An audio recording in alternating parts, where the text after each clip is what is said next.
এখন আমি যে জায়গাটায় এসেছি এটা কাটারমাল সান টেম্পল বলে। এটা উত্তরাখণ্ডের আলমোড়া ডিস্ট্রিক্টে এটা আছে। আলমোড়া থেকে নিয়ার অ্যাবাউট 17 থেকে 18 কিলোমিটার দূরে এটা অবস্থিত। বেসিক্যালি নবম শতাব্দীতে এখানকার রাজারা এই মন্দিরটিকে তৈরি করেছিল। আপনাদের আগে প্রথমে দেখিয়ে দিই এই মন্দিরের চারদিকে এই টাইপের একটা সুন্দর দৃশ্য, যেটা অবশ্যই মন ভালো করে দেয়।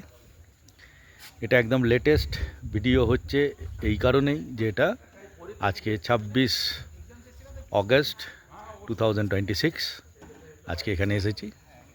এই মেন মন্দিরটিকে আপনাকে আমি দেখাচ্ছি। এইটা হচ্ছে মেন মন্দির। আর এই মেন মন্দিরের সঙ্গে এখানে এই রকম টাইপের প্রচুর উপমন্দির আছে। এই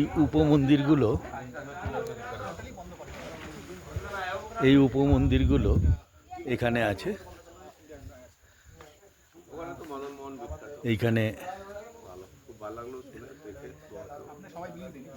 এইখানে একটা এই মেন মন্দিরের এই জায়গায় এখানে কিছু কাজ হচ্ছে। আচ্ছা, আর একটা কথা হচ্ছে এএসআই এই মন্দিরটাকে এখন বর্তমানে নিজেদের তত্ত্বাবধানে রেখে দিয়েছেন। এখানে বেসিক্যালি সূর্য মন্দির এই ভিতরে মন্দির আছে। আমি এখন এই মন্দিরের পূজারি আছেন। आपका शुभ नाम क्या है? अच्छा, दिनेश पहलवाल जी এখানকার মুখ্য পূজারি। इनार मुखेई शोना जाक এই মন্দিরের কথা। हाँ, बोलिए प्लीज़। ये मंदिर जो है प्राचीन मंदिर है भगवान सूर्य का, 9वीं शताब्दी का बना हुआ है। तो ये मंदिर का निर्माण कत्यूरी राजवंश के राजा कटारमल ने कराया है। बाकी मुख्य मंदिर जो है भगवान सूर्य को समर्पित है। मुख्य मंदिर के साथ साथ 45 छोटे बड़े मंदिरों का समूह है जो सभी देवी देवताओं को समर्पित है। बाकी इसमें विशेषता है भगवान सूर्य की बैठी हुई प्रतिमा है अंदर।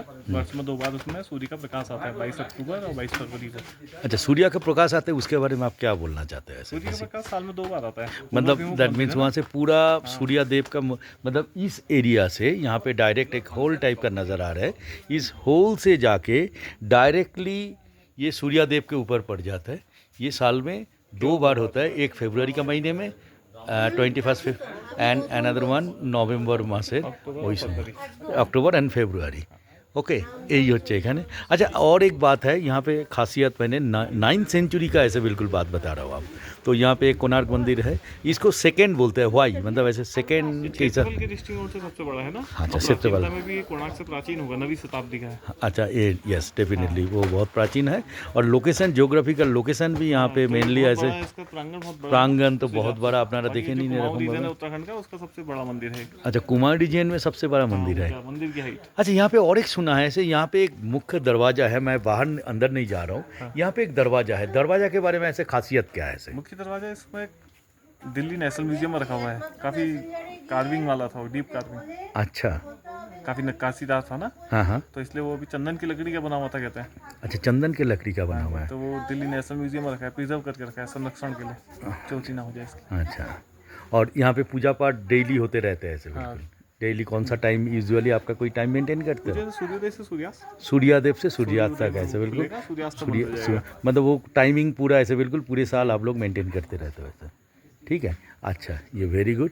तो मैं तो आप मेरा यूट्यूब चैनल के जरिए से मैं बताऊंगा, आप लोग जब भी उत्तराखंड में आओगे, उत्तराखंड में आने के बाद आप डेफिनेटली एक काम करना, अल्मोड़ा से ओनली 17 किलोमीटर दूर है। उस 17 किलोमीटर दूर जाके यहाँ पे ये मंदिर ज़रूर देख लेना। एंड आने के बाद ये पुजारी जी से भी ज़रूर मिल लेना। ऐसे सबके साथ मैं मेरा रिक्वेस्ट करूँगा, मैं थोड़ा सा एक बार चारों तरफ दिखा देना चाहता हूँ। एक बार सबाइके देखिए दिচ্ছি। এই হচ্ছে মন্দিরের চারদিকে এরকমভাবে যেটা বললো যে উপমন্দির তৈরি আছে বিভিন্ন সাইজের। এটা দেখুন, একটা বড়, একটা ছোট, তারপরে এটা আবার বড়। এটা একটা সিমেট্রি, মানে উত্তরাখণ্ডে একটা এটা মন্দির কমপ্লেক্স।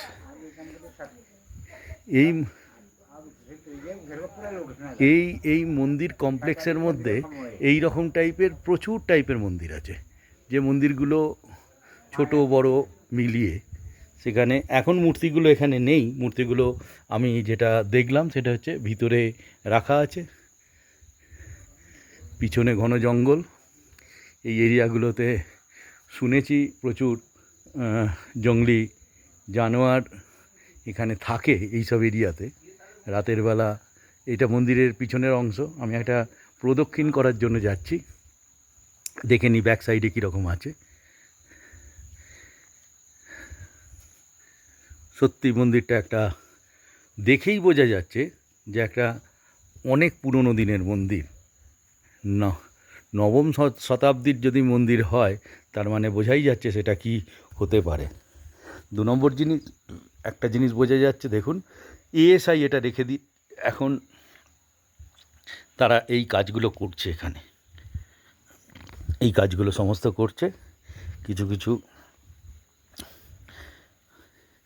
এই যে পুরো মন্দিরটাকে একদম, এখানে কোনো বিগ্রহ নেই বর্তমানে। এগুলো একটু এই যে দেখুন একদম জাস্ট একটার ওপর একটা পাথর রাখা আছে এখানে।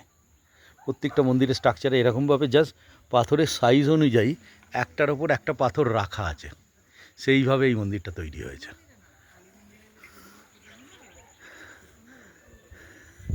এই হচ্ছে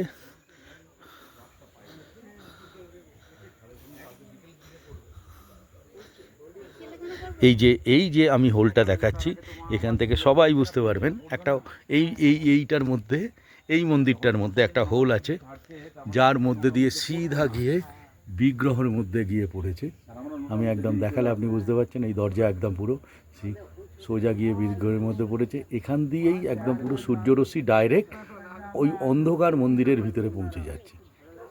ঠিক আছে, ধন্যবাদ, সবাই ভালো থাকবেন।